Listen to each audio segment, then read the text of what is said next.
Hey there, welcome back to the table. All right, so we're set up to do solo campaign 1, mission 1, behind enemy lines. All right, so learning from our past mistakes, the board folds out.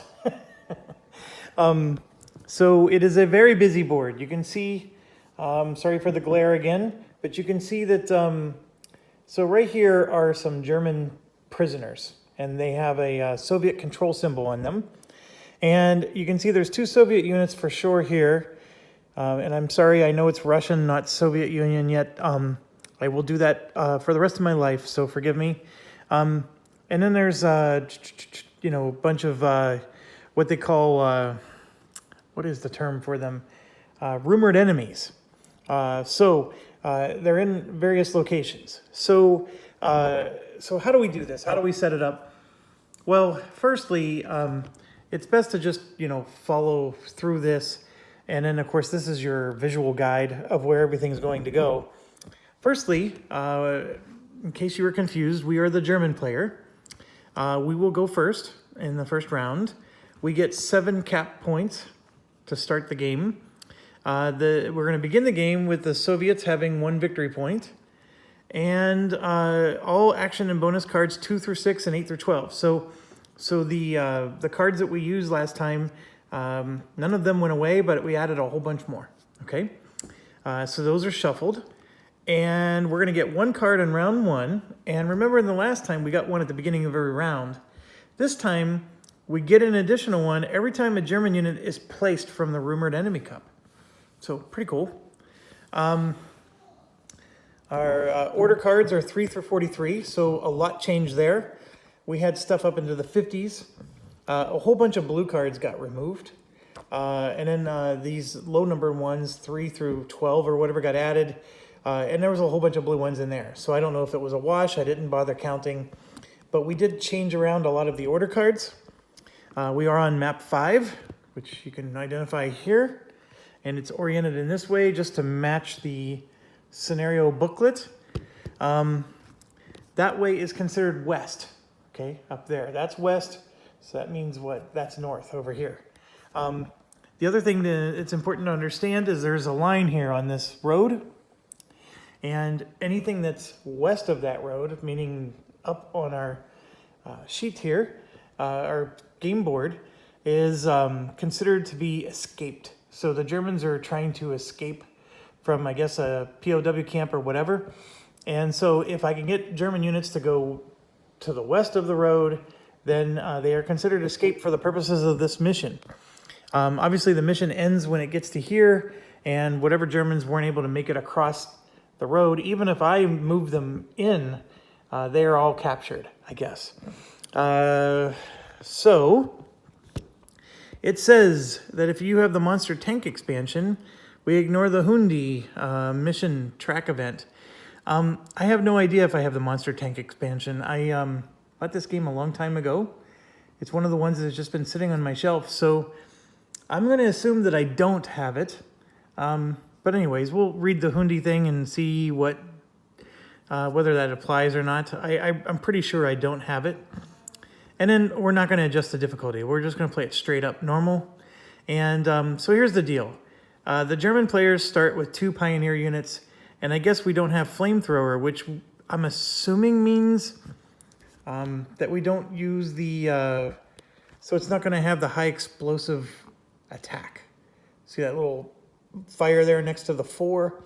I think we just ignore the high explosive attribute. I don't know what that means otherwise, the no flamethrower part. And then there's a Rumored Enemy Cup, and so we're going to throw in 4 rifles and 2 LMGs. And I have those set aside right here. And I just wanted to show that I got the Russian ones, which is 8 rifles and 1 NKVD. So basically the Rumored Enemy Cup is going to have 6 Germans and 9 Russians. So as they would say in the Hunger Games, the odds are never in our favor. So I'm shuffling it around. And so this cup, we're going to draw from anytime we reveal one of these rumored enemies. And sometimes it'll even have, there's a, somewhere in here, there are basically no enemies found. Like basically you're gonna reveal that there's nothing. It's a nothing burger. I think that's what these are. Okay, so you would put these in the cup to show that the rumored enemy was just a ghost.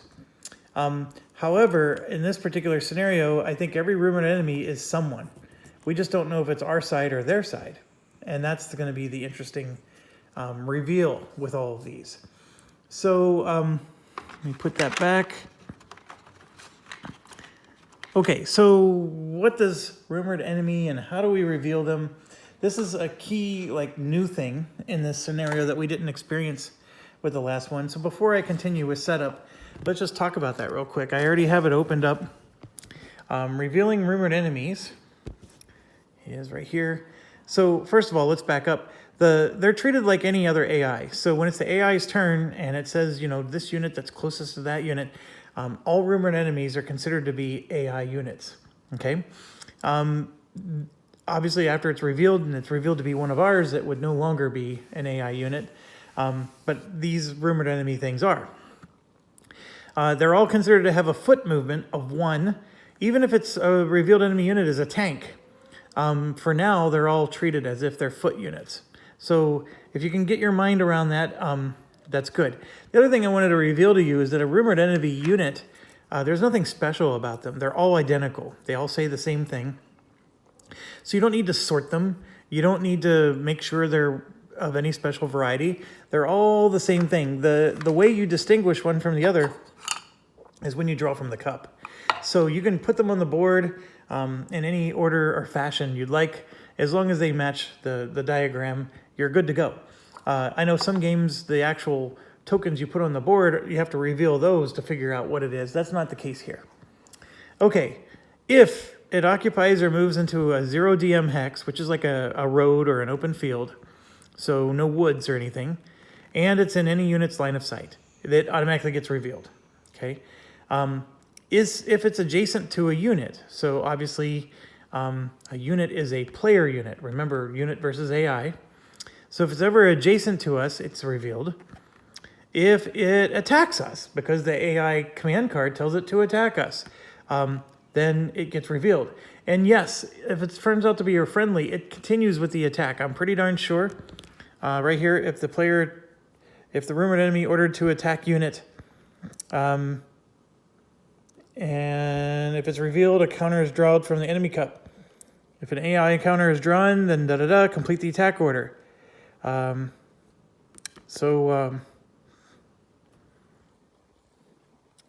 Anyways, moving on.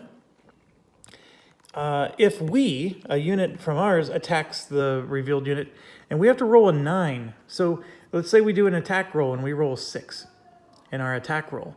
We don't reveal the enemy unit. And even if a 6 would have hit that unit, like in a normal situation, we still don't reveal it. It's pretty interesting. You got to get at least a 9 to reveal it if we're attacking it.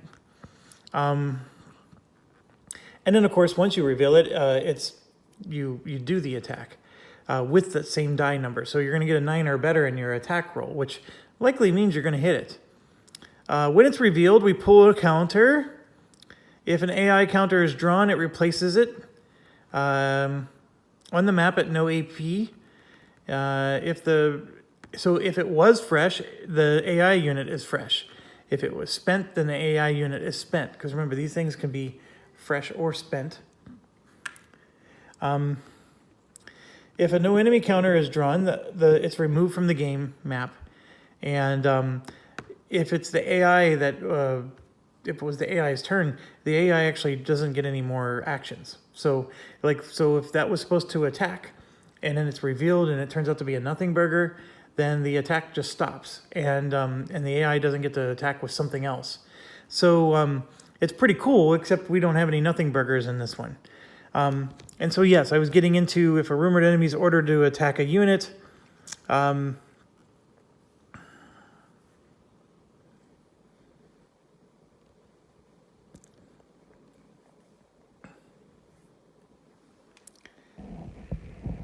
So if the target is at long range and the card does not specifically say long range, it passes.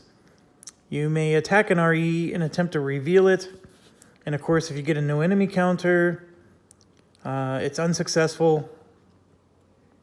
And your unit still has to make an AP spent check. If an AI is drawn, place it in the fire zone. The player then continues the attack as normal. What it doesn't say is what happens if your own player is revealed, and I'm pretty sure you would just do damage to it as well. Also, I read about mortars and artillery, which I thought this game has some pretty cool mortar and artillery rules. I don't think either of those are in this particular game or this scenario, so we're not going to see those, which is unfortunate, but I do want to say that I am looking forward to it because I would like to try it. So here we go. We're going to start with 2 units. We have a bunch in the cup. They're going to start with 2 units, and they have even more in the cup, okay? So they have more than us, and there's going to be more in the cup, etc. These Pioneer units are, pretty good. They're the engineering units, of course. They don't have the flamethrower. So what do we have to do? How do we score? There's obviously a lot of mission objectives. I didn't read those, but here we go. We score a victory point for every German we eliminate. I'm sorry, no, they score a victory. We are the Germans. When the mission marker advances to or passes a score victory hex space, score for each Soviet control marker. So they're going to get 1 victory point for every one of these prisoners that's still there every time we cross one of these yellow score victory hex things. And then at the end of the mission, they score for each German unit from the rumored enemy cup that was not placed on the map. So we need to get our German units to be revealed.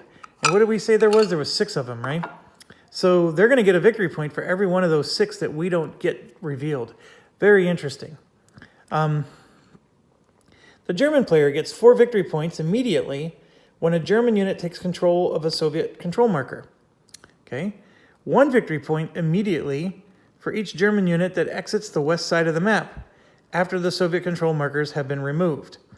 So that's the thing. We got to remove the Soviet control markers, and then we get to exit the west side of the map, and all's good. It is nighttime. Units and the AI have a line of sight of only 2 hexes. If a unit or AI fires, mark it with a penny. Its muzzle flash reveals its location to all other units and AI, giving them a normal line of sight range to it. During this and the next turn, at the end of the next turn, remove the penny. Boy, this game is really big on putting coins on things. I sort of despise that. I mean, they couldn't afford one more set of cardboard with just markers that we could use. We'll figure something out. I have plenty of components. I know I am not starving in components here, but it is annoying. Place RE. When the mission track marker advances to place RE, roll 1d6, place a rumored enemy counter on the corresponding number hex shown on the map to the left. If the hex is already occupied, re-roll. If there are no more RE counters to place, then ignore. Once an RE counter is placed, add a no enemy counter. Okay, so we're adding those to the rumored cup. Should the Germans occupy a Soviet control marker, replace a control marker with a German rifle unit. Oh, interesting.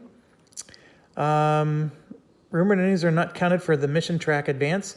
So what that means is when you draw those cards that are counting your units to see if the mission track moves up, we do not count the rumored enemy, or they're not counted. Normally they are. If during the AI's turn an RE revealed as a German unit, this German unit must still execute the order, even if it fires on another German unit. Okay, that's nighttime confusion. The revealed German unit must then make a spent check. Okay, that makes sense. This is the first solo mission 1 campaign. Record the final, Also record which German units exited the map. All right, it says to enhance your experience, don't review the next mission. And of course, what did I do? I went and reviewed the next mission. But I can promise you I didn't review it in detail. What I wanted to understand was, what is the advantage to exiting the map? Like, what's the point? What's the point of recording everything on this sheet here? And here's what I can tell you. This sheet, for example, indicates that cards remaining from Mission 2 for Mission 3, right? But there's no cards remaining from Mission 1 to Mission 2, okay? So there's a couple of clues here. The first one is in mission 1, you don't get to save your cards. So spend them, right? But somehow in mission 2, you get to save cards for mission 3, somehow or another. And then from mission 3, you get to save cards for mission 4. So there's some advantage to not spending all your cards, okay? So that's the first clue. The second one is what's the deal with the units, all right? And here's what I can tell you without showing you the next mission. Well, I can flip it over real quick, and if you want to pause it, you can. But right here, there's this little zone where we're going to be placing troops. And what it's saying is you can either start the mission with these troops here, which is 5 units, right? Or you can use all the units that survived mission 1. And you get to add 2 additional rifles. So whatever survived mission 1 plus 2 additional rifles. So theoretically speaking, we start the game with 2. We have 6 more in the cup. And then these are our rifle units, these 2 here. So that's 2, 8, that's 10 total units. This is 5 total units. So you could actually have double the units if you were able to rescue everybody. And remember, this is your units plus 2 additional rifles. So you get to add 2 more rifles on top of it. So having units that survived and escaped is actually a super huge deal. Now, what's the chances of that happening? I have no idea. We're going to probably have units that die, all kinds of stuff. But I just wanted to give you a flavor for, what that entails and why is this important. And clearly, if you're playing a campaign mode, you're going to want to, you're going to really want to survive and get those troops to exit. So I know I'm 16 minutes in and we haven't even started yet, but the setup and whatnot is important, and we'll go from there. So everything is on turn 1. They have 1 victory point. We start with 7 command points. We do go first.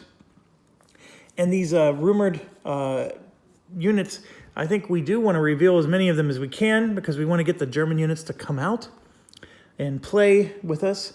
We do start with 1 card, so let's see what our card is. So we have a frontline officer. It costs 2 AP. The activated unit may roll 1d6 and add the result to the cap track for use this round. Okay, so we can have a unit play this, and it's going to add 2 AP to whatever that unit did for the turn. No, that is what the unit would do for the turn. So it would be a 2 AP type of action. And okay, well that's good. And I'm going to just go ahead and set that aside for now. All right, so this map is very large, and we have pioneer units way up there that are facing opposite directions. We have to somehow get all the way down to here.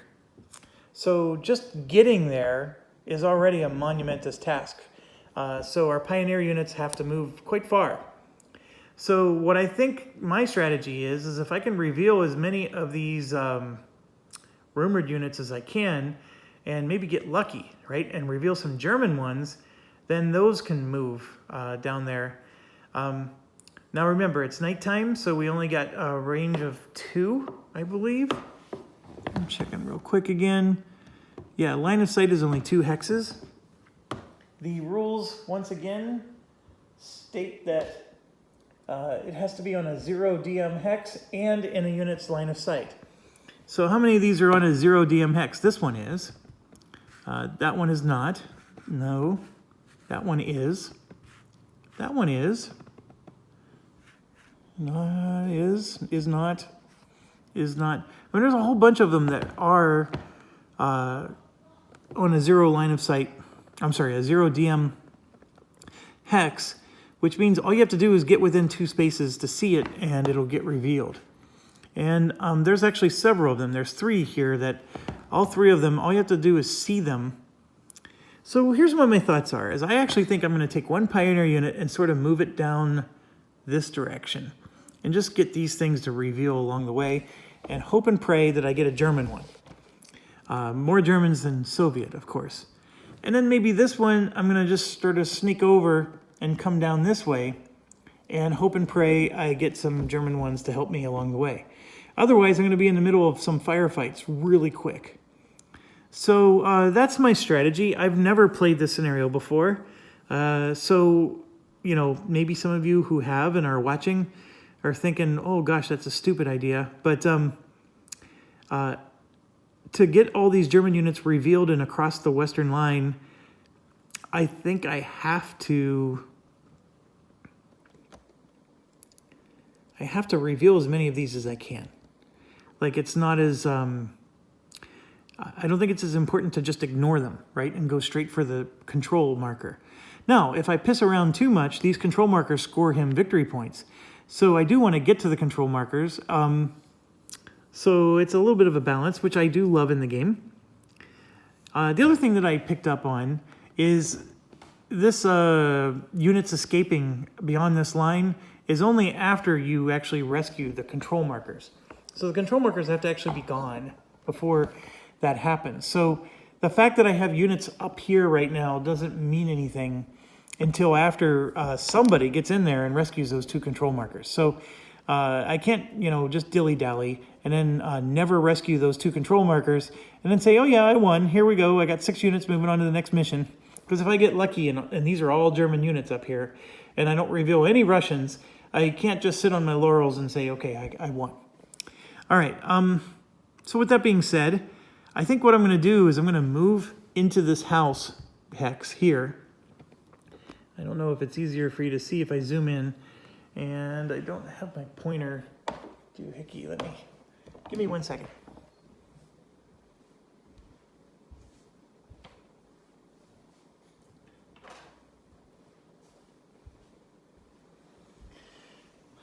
I'm going to look like those true board gaming nerds. Look at this, I even got tweezers. So what I'm thinking of doing is moving to this set of houses here because, and I wish the hexes were more pronounced on the board. They're hard to see through the camera, although outside of the camera I can see them just fine. This is 1, 2 away from here, which is going to reveal the line of sight necessary to do this. Now, this is really confusing terrain. Like, is this light woods or not? It's got some trees, but not a whole bunch, and it's along a road. So that's extremely annoying terrain. So is that road terrain? Roads cancel terrain movements, penalty costs, and restrictions. Okay. So the light forest is not restricted there. I think what it means then is it blocks line of sight. So if I'm in this house here, this is a light forest, so therefore I don't see here. That's interesting. It's also ruining my plan.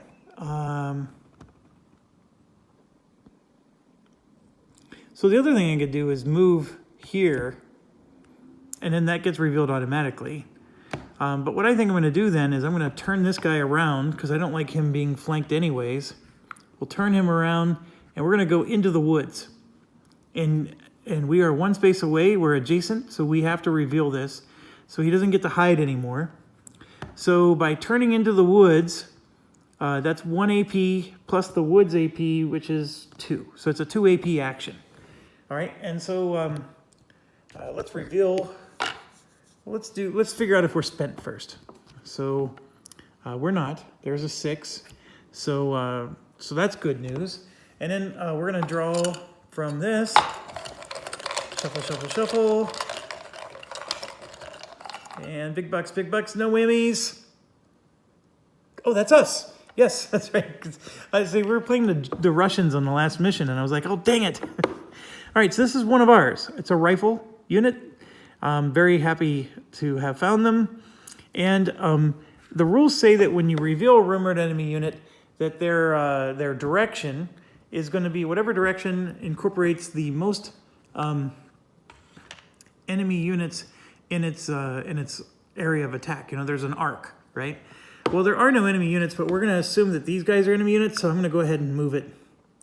and put it, maybe like that. No. Yeah, we'll do it like that. Okay, so good news is we have another unit.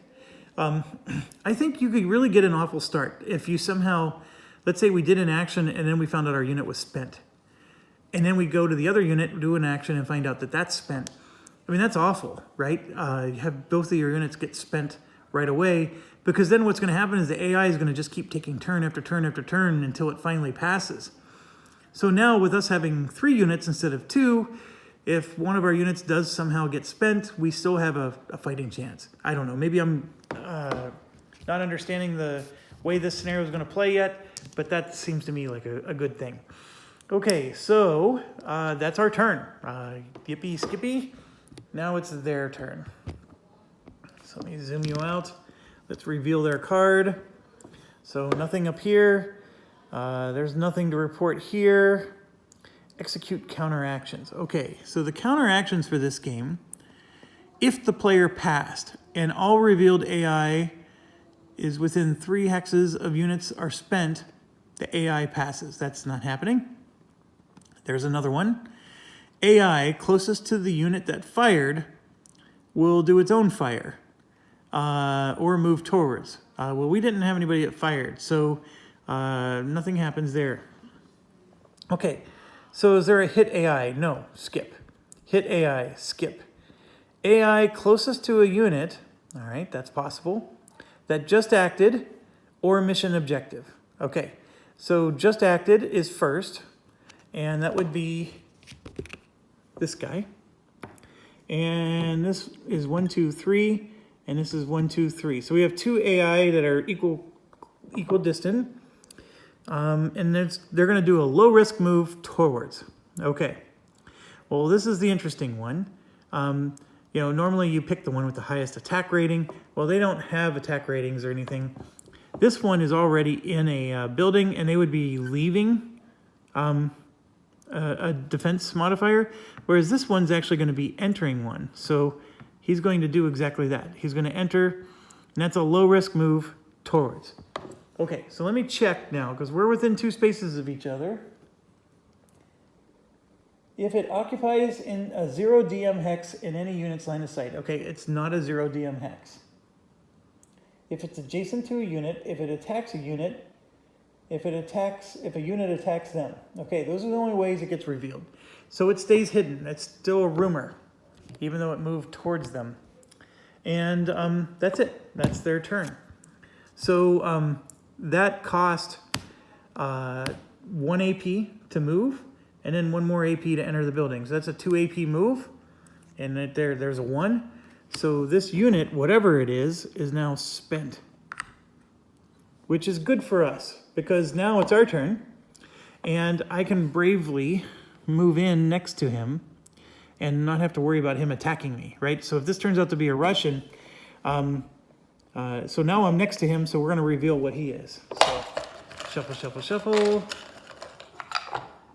And it is a Russian. So the Russian arrives in the game spent. Just like that. And now that was our turn, and we moved into Lightwoods. There was no extra AP penalty, and plus there's a road, and the road cancels all terrain movement. So this was a 1 AP action we just did, and we drew a 2, so we're fine. Okay, so now it is their turn. All right, if AI plus units is less than 10, the mission marker moves up. I'm pretty sure it's less than 10, because we don't count the RE units. So 1, 2, 3, 4, 5, 6. We're at 6. That's less than 10. So let's go ahead and see what happens when this moves. It says place RE. See special rules below. Okay, so to place the RE, what we're going to do is we're going to grab one of these RE markers, and then we're going to grab one of these, and this goes in a cup. And then this RE marker says R19 on it. So now we got the joyful thing of figuring out where R19 is. So this goes I, J, K, L, M. There is no R. What are they smoking? Unless it's on the other side here. It only goes to M. What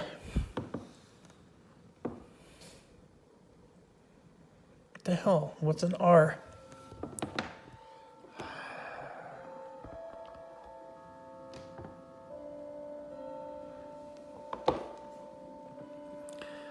Da da da da da da.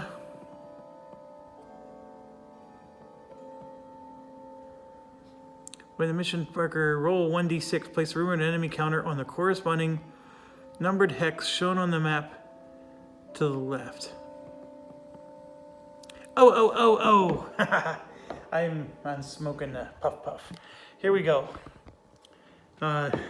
So here, there's numbers here, 1 through 6. It's going to be in one of those places. Okay, I'm rolling the die. I rolled a 2. So this guy is going to appear on a 2, which is right here in that building. So let's look at our map here, and basically he's appearing right there, right next to us. Okay, so keep going here. This is in blue, and he's spent, so we don't have these situations. Fresh AI is less than fresh units. Then they're going to pass. This is interesting. So the fresh AI, well, if we're counting all of the RE units, they got a crap ton of them because all the rumored enemy units are fresh. So they're not passing. Okay, AI mortar or infantry gun furthest from the lowest DV unit. Okay, this is a weird one. Infantry gun, I think, means it's like an LMG. I need to look that up real quick. Infantry gun. We definitely don't have a mortar.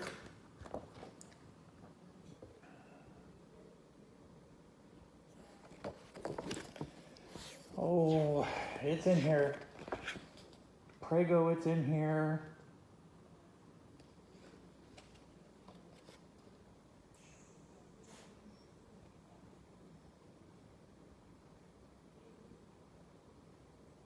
It's an order that may only be executed by a mortar or infantry gun. Boy, was that helpful. Thanks, guys. That was amazing. So what do you define an infantry gun to be? Like, would it be like, is that an infantry gun? Because it's an anti-tank gun controlled by infantry? I mean, is that what? I'm going to assume yes, that's an infantry gun. Is this an infantry gun? This is an MMG with a machine gun. I mean, this is almost like trying to define whether an AR-15 is an assault rifle. What does the AR stand for? Okay. I'll check the main rules real quick. Maybe it has something a little bit more helpful. Oh.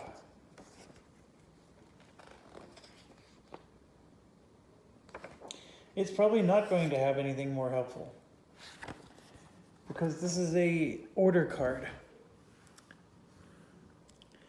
So I'm going to say that this is an infantry gun because it's infantry that has a gun.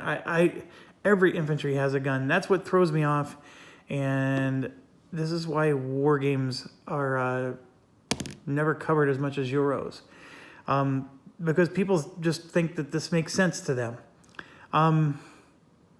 Every infantry unit has a gun. So unless it's the Russians, somehow being sent to the front lines with no gun and they're told to basically pick one up from a dead body. Okay.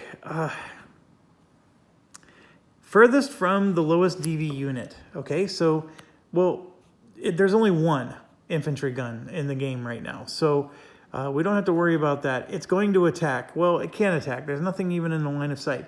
So we went through all that trouble to realize we're not going to do this action.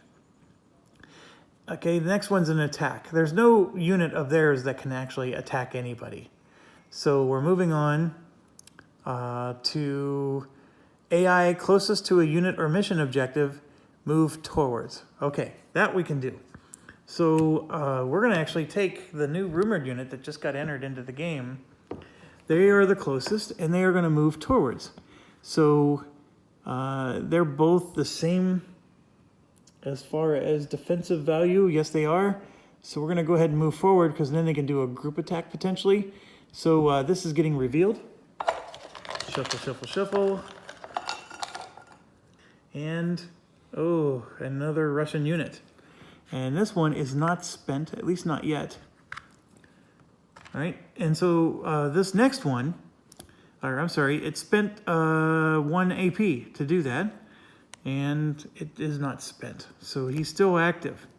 So now we got ourselves quite the situation. Our Pioneer unit is surrounded by 2 Russians. One of them is spent, the other one is not. And I think the one that's not spent is a problem for us. And I don't want to just sit there and let him poke us down. So I think we should attack first. All right, so I'm going to pick up the unit real quick so you can see, have a better look at it. His attack value is low. It only costs him 2 AP to attack, which is really good. Obviously, he has a wonderful defense, both when he's flanked and when he's not. His range is 3, but remember it's nighttime, so his range is reduced to 2. But his attack value is 4, and then it's even a 3 against hard targets. This is a badass. These engineers are great. So the attack is 4. All right, and now remember, we get a +3 because they're adjacent to each other. So we're at 7 now. And then his defense value is a 12, and he's in late woods, which gives him a +1. So his defense value is 13. So 13 minus 7 is 6. All right, so with a 6, we can hit this guy. We happen to have some command points, and I'm going to spend 2 of them because I'm going to make it a 5. I really want to hit him. And not only do I want to hit him, but if I can roll a 9 or better, I'm going to hit him critically, right? Because if you get 4 more than the die roll, 4 more than their defense value, we end up hitting them critically. So by dropping it down to a 5, not only does it increase my chance to at least hit once, it increases my chance to eliminate him. So let's see if we can get him eliminated. All right. So we definitely want a 5 or better, preferably a 9 or better. And we did it. And the reason you heard me pause is because I ended up knocking a bunch of pieces. So these 2, I got to figure out where they go. All right, this guy is in the right spot. This guy was here. Yes. Okay. All right, so we got that fixed. We rolled a 9. We critically hit this sucker. And so it says attack value greater than or equal to the defense value +4 is a critical hit. And the attack value is your attack rating plus the 2d6 plus cap. So, and the defense rating is, yes, we did it correctly. So we critically hit this guy and he's eliminated. So bing, bing, we got 1. All right, did we score victory points for that? They do if they eliminate us. We do not. We get victory points for escaping and rescuing the prisoners. But more importantly, by getting rid of him, that's 1 less Russian unit that's harassing us.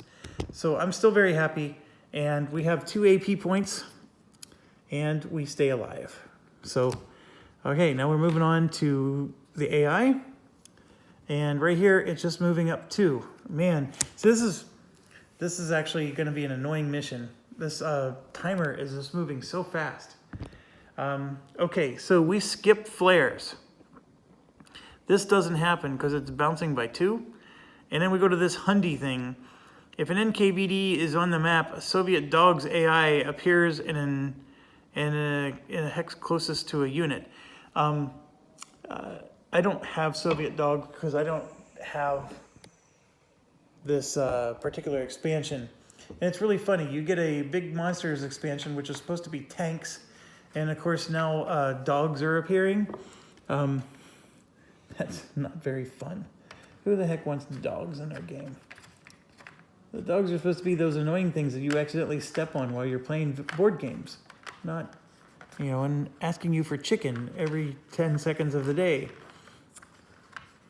All right. I don't think there's any dogs in this game because I don't think I have the expansion. So I have a component issue. Just bear with me. Yeah. So we're going to skip it like the instructions said.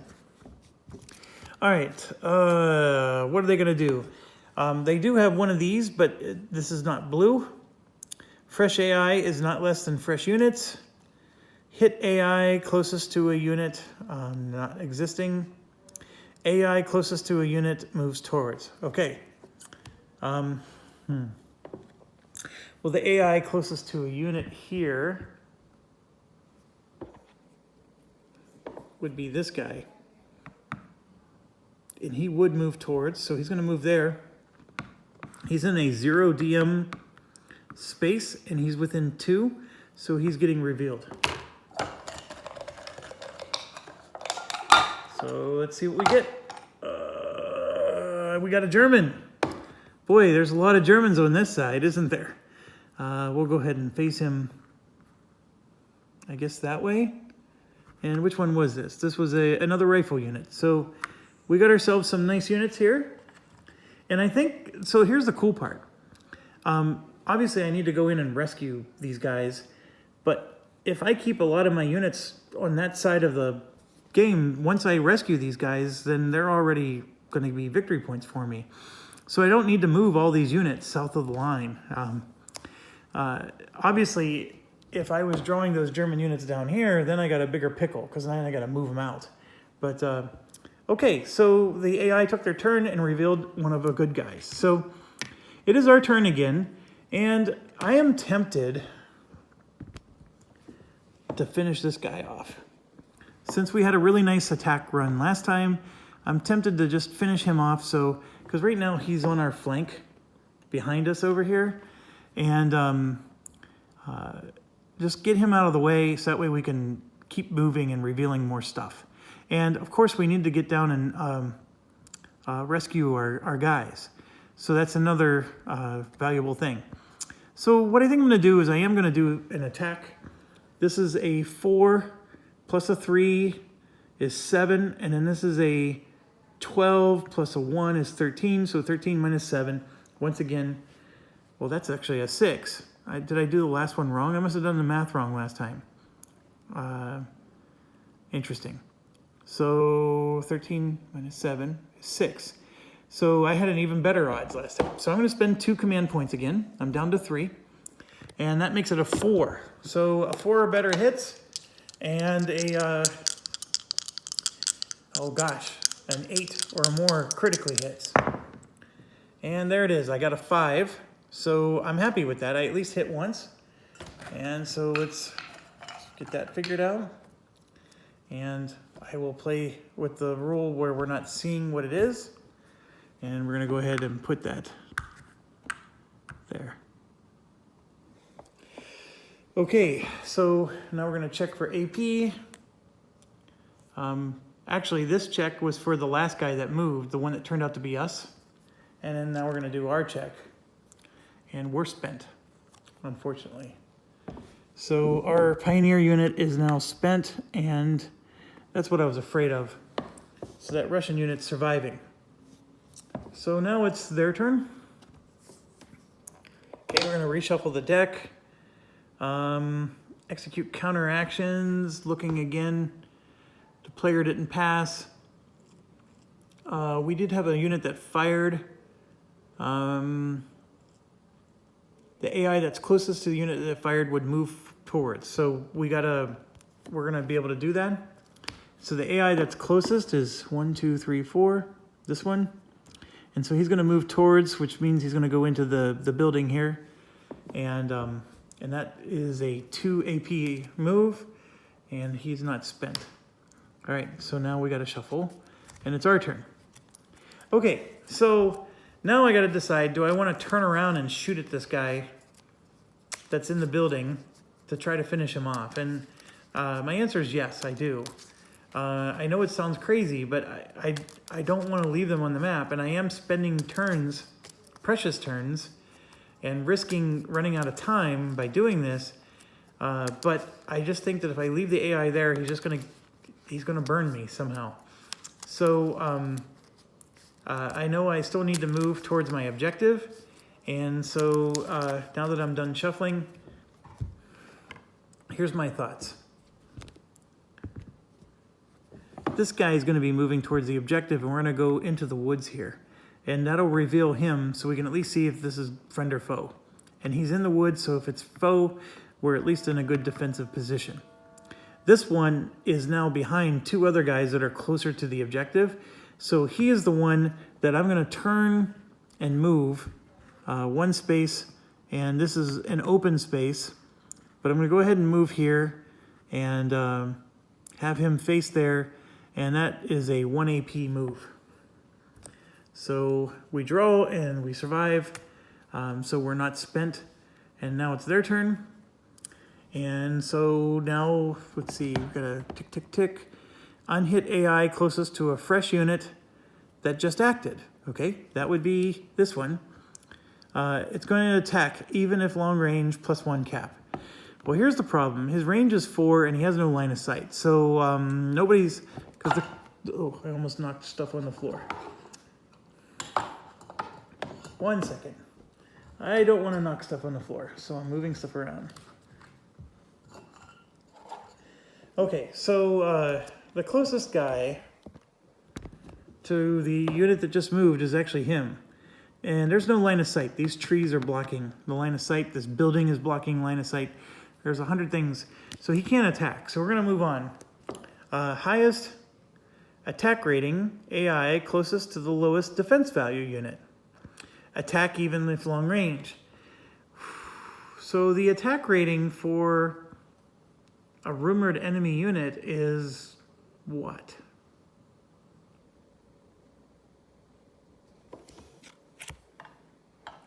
That's actually a good question. What is the attack rating for a rumored enemy unit?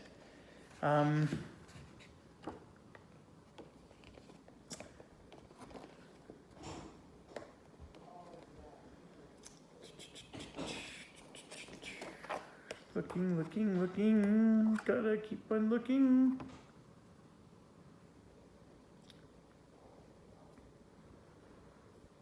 All rumored enemy units have a Redfoot movement cost of 1 and an attack range of 5. They are considered to have the lowest AR when choosing an AI to take an action. Okay, so they don't have an actual value, they're just always the lowest. So the highest AR doesn't have the range. Even at long range, they're not close enough. So done. The unhit AI closest to a unit that just acted, move towards. Okay, so that's what we're going to do. And it is going to be this guy, and he's going to move into the woods here.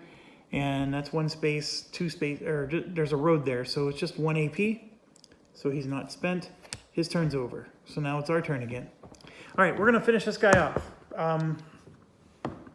We have a 4. Plus 3 is 7.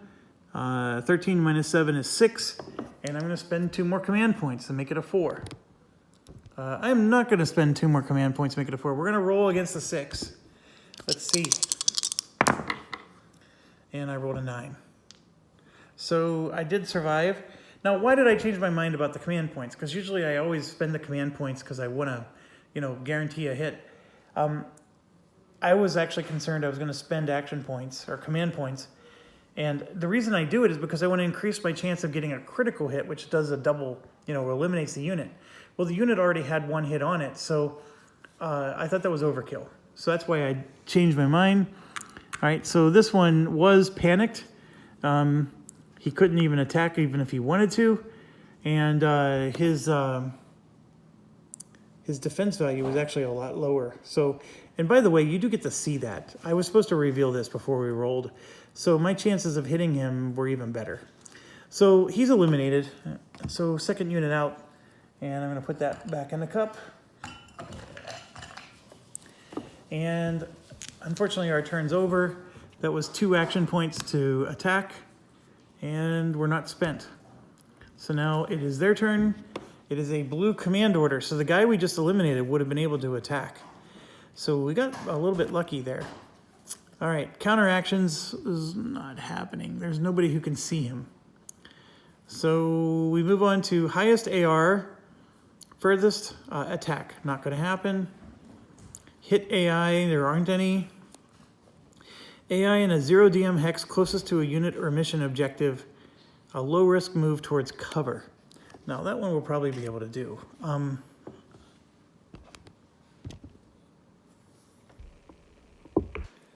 So this one is closest to a mission objective. He's 3 away. But you know what? This one is 3 away as well. So he's going to move into cover like so. All right. So that move cost him 2 AP. And he spent. All right, so it's our turn. And I think what I want to do, there's some interesting things happening. We got this unit that moved closer to us. But I think what I want to do is I want to start getting this way. Let's go for our objective. So what I'm going to do with this unit is I'm going to move him 1 space in the woods, like so. And we're going to reveal this unit right here.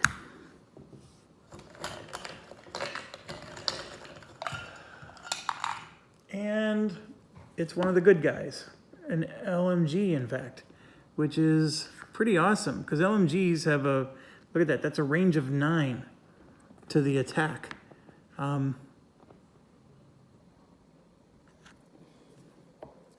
Obviously in nighttime his range is still only 2.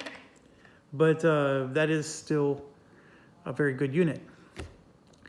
All right, so we did that. That was 2 AP, and we are spent. So our unit is done.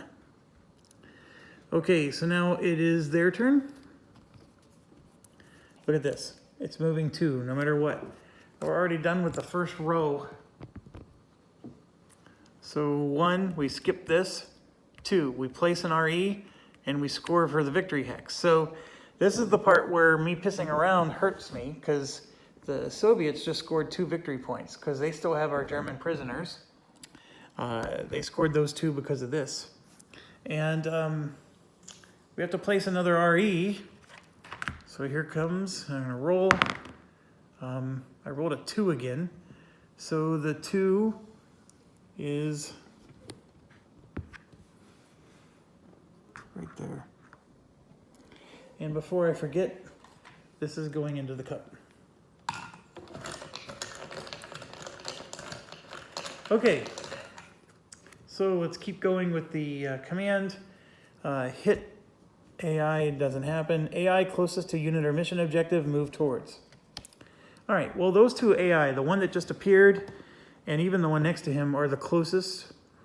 So they're gonna move towards. And so I think, how do we choose between 2 that are both rumored enemies? Let's look. It's going to be random. All right, so even number, this guy moves, odd number, that guy moves. It's odd, so this one's going to move into the houses next to us, and we're going to reveal who he is. Big bucks, no whammies. Oh, it's a rifle unit.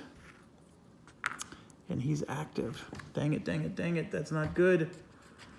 We're spent over there. Okay, it is our turn. And do I try to save him? He's a pioneer unit. He's a pretty damn good one. By leaving him there, we're screwed.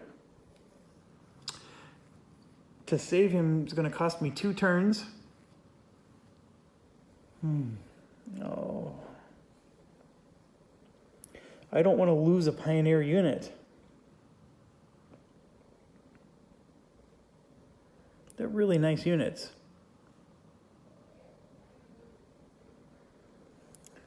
Screw it. Okay, so here we go. We're moving 2 action points to go into there.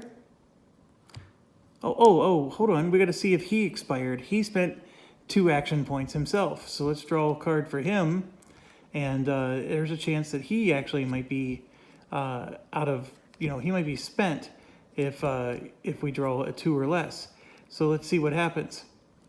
We drew a 5. Nothing happened. So now it's our turn, and we moved, and it's going to be a 2. and nothing happened. So we're fine as well, but now he gets to go, and chances are really high we're gonna get attacked here. And I've been making a huge mistake.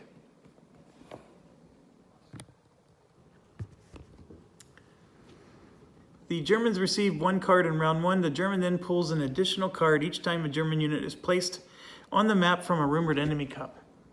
So we've had 3 German units placed on the map from a German enemy cup. So we should have had 3 more of these cards. So let's see what they are. We have a rally up. Attempt to rally a unit not in close combat. After any die roll, a player may attempt to modify the result by rolling a 1d6. If it's a 1, it's a -3. 2 through 6 is a +2. And then another rally up. So we actually got a bunch of cards now. And yes, now it's the AI's turn. All right. So here they're going to disengage, which I don't think does any... Well, hold on. Disengage means something in short combat.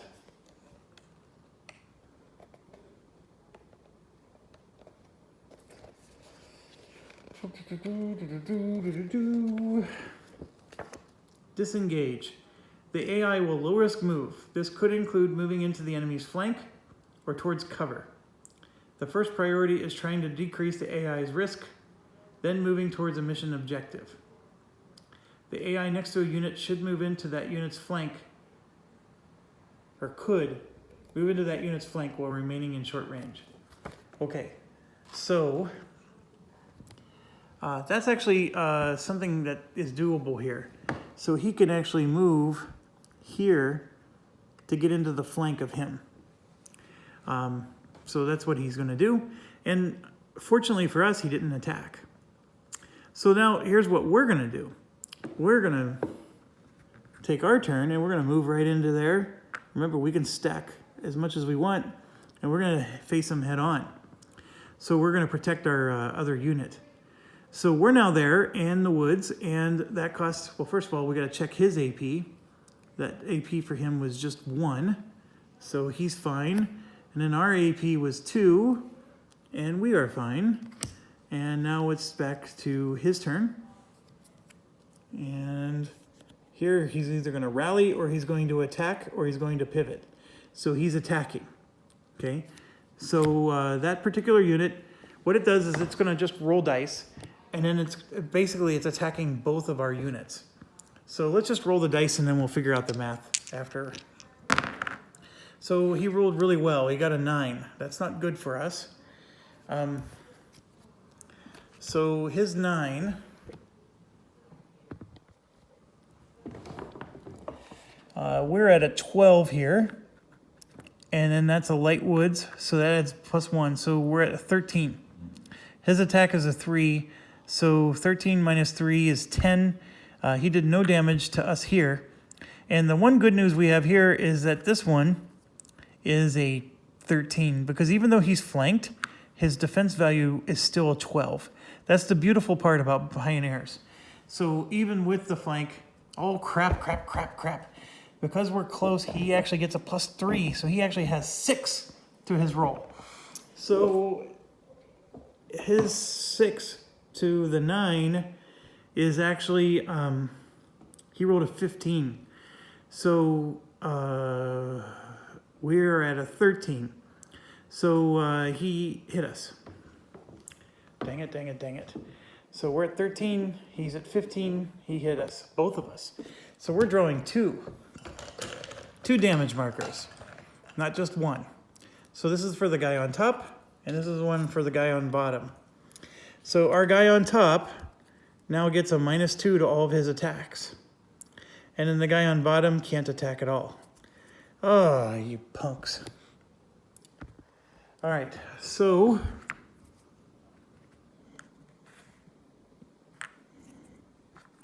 all of this because I just want to save the Pioneers, and I may end up losing both Pioneers. So here's my dilemma now. This is now only a 2 for attack purposes. But I think I'm going to do it anyways. It's my turn. well, hold on. He attacked. So he has an AP of 4. He stayed active. So now it's my turn. And we're going to attack him. Even though I get a -2 here, I'm going to spend 2 command points to make that, to erase that -2. So 4 plus 3 is 7. His defense is 12. He has no other defense. So 12 minus 7 is 5. So we got a 5 against him. And I rolled an 8, which is 1 away from double hitting him. But we at least got him once.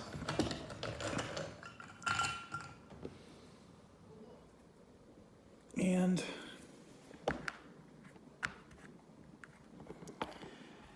so that's something. All right, so that cost 3 action points because our little thing adds a +1 and we have a 6, so we stay active. So now he goes and he's going to attack. All right, so he attacks now. And before we roll, we reveal his damage. Oh, and we got lucky. Look at this. He's panicked. He can't attack. And so when that's revealed and he can't do the action, he loses his turn. So, that's awesome. So he doesn't attack at all. And then he still spends the 4 action points. And look at this. Now he's spent. Oh my gosh, we saved ourselves. Very, very lucky here. Although we're spending all kinds of turns dealing with this nonsense. All right, so he's spent. It is now my turn, and yes, I'm finishing this sucker off. Because he's spent, I think I have time to do this first. I'm going to do a rally up. It's a 0 AP thing.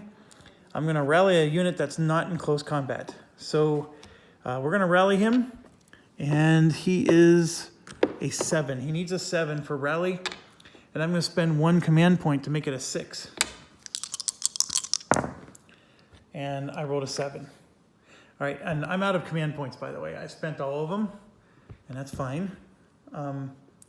So we did that, and now we rallied, and at least that Pioneer unit is back to full health. It goes back in the cup. All right, so now that was a 0 AP thing, so we don't have to check to see if he's spent. And so now it's their turn. Okay, so their spent guy gets to go. So their spent guy can pivot and or attack or rally. He can't attack. We know that because he's panicked. So the only thing he can do is rally. And he will do that. That's what the blue command card does. So this hurts us.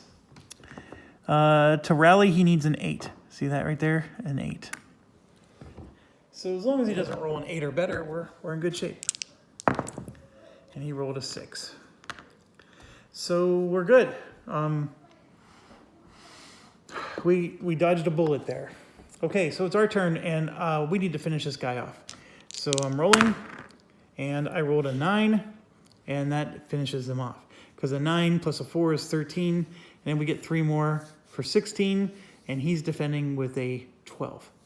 In fact, he might be defending with less than 12 because he's panicked. Yeah, right there. He's got a -2.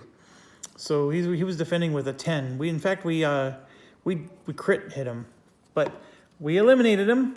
And yes, this obsession with killing every Russian I reveal is annoying, but I don't want to lose my pioneers. So it was a lot of work, but I did it. All right, so my AP cost was 2. I stay alive. His turn. Are we less than 4? Well, I got 1, 2, 3, 4. I have 5 just on my troops.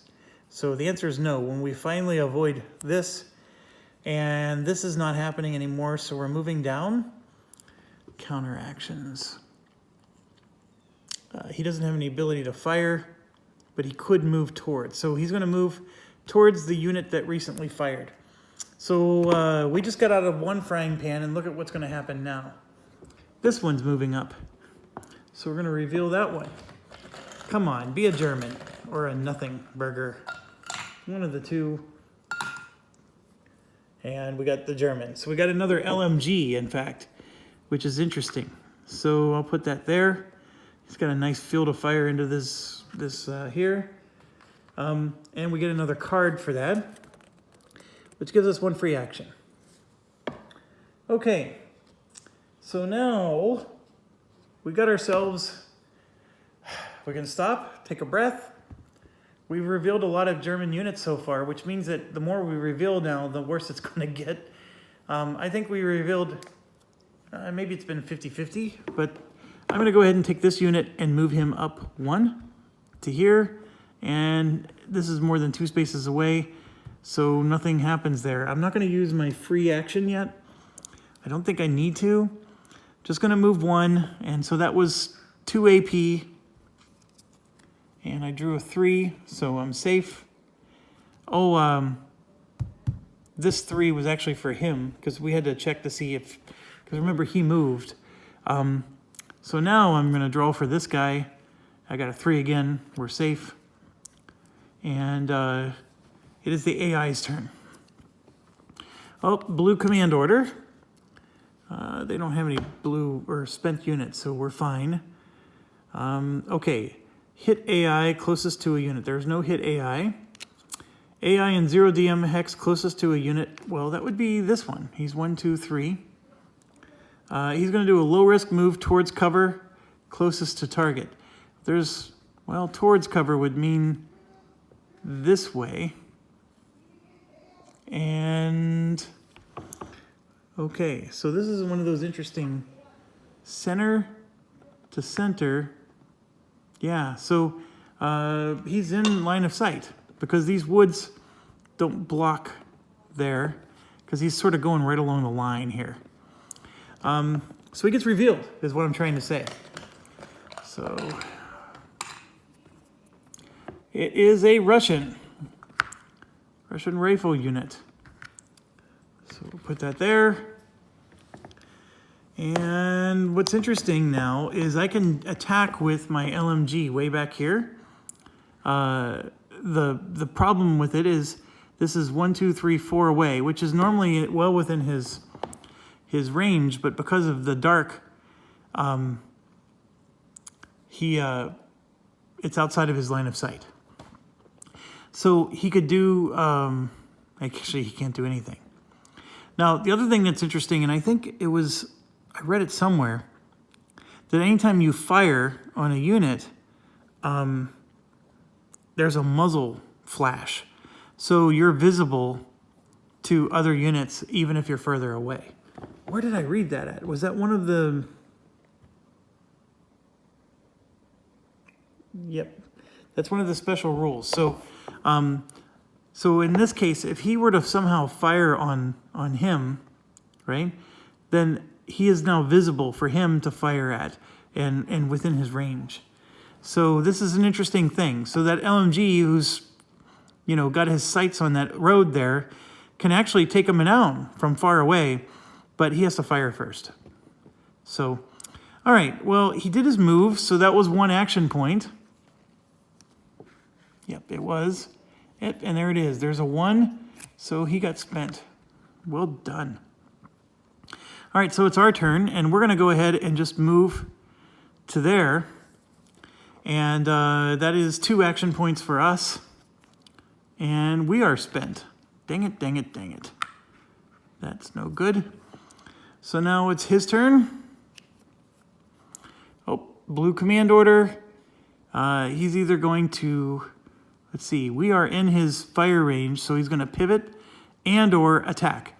Well, he doesn't need to pivot to attack us, so he's going to attack. So he is going to flash his muzzle. Unfortunately, he's attacking our unit, which is susceptible here to getting hit. So he's at a 3 plus a 3, which is 6, and we're at a 12 plus a 2 is 14. Is it a 2? Hold on, let me check. Yes, it's a 2 because we're in the heavy woods. So he's at 6, we're at 14. So 14 minus 6 is 8. 8 is still a pretty tough roll, so let's hope he doesn't get it. He got a 6, so he missed. And here's what's crazy. He flashed his muzzle at us. So there's no AP check because this was a blue command card. But it's our turn, and now this LMG from way over here is going to attack because the muzzle flashed. So we have a 4, and there's no other penalty. He's out in the open, and he's at a 12. So 12 minus 4 is 8.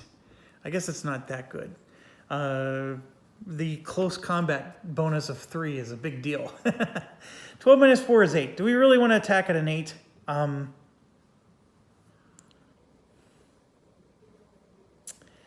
Oh, you know what? My answer is yes, because it's only for this turn that he can do it. So let's do it. We need an 8 to hit. And I only rolled a 5, so we missed 2.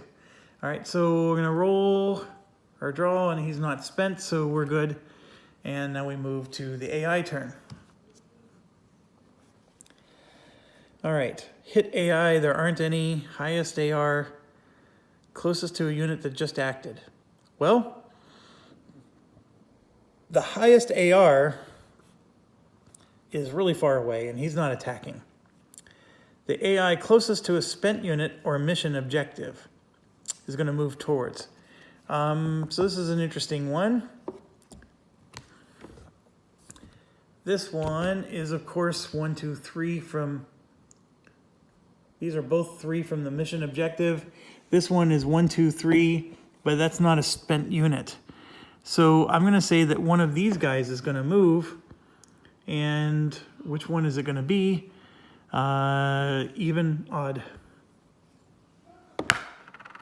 Even, so this guy will move, and we'll move him into the building.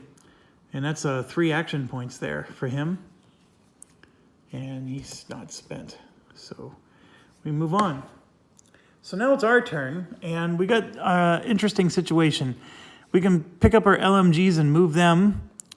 We do have a Pioneer unit that is still alive way back in the beginning.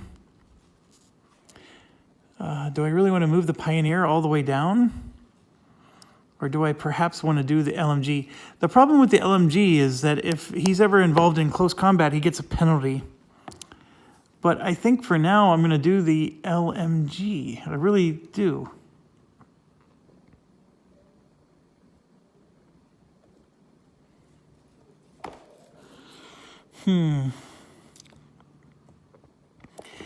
Yeah, I'm going to go ahead and move out into the open here and see if he'll take a shot at me.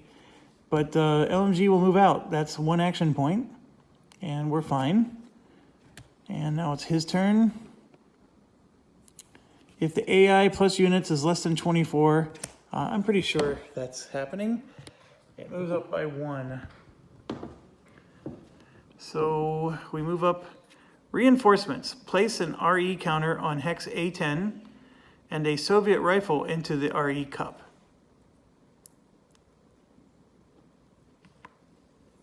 Okay, so what that's saying is this just appeared here, and instead of it being a nothing burger, an actual Soviet rifle is going into the cup. So it just increased the chances that we're going to get more Soviets. And just to give you an idea, because if you had a real strong brain, you could, I guess, remember things. Here's 4 Soviet. There's 2 German, 5, 6 Soviets, 2 German, and 2 nothing burgers. So anytime we reveal something, those are our odds right there. The odds are not in our favor.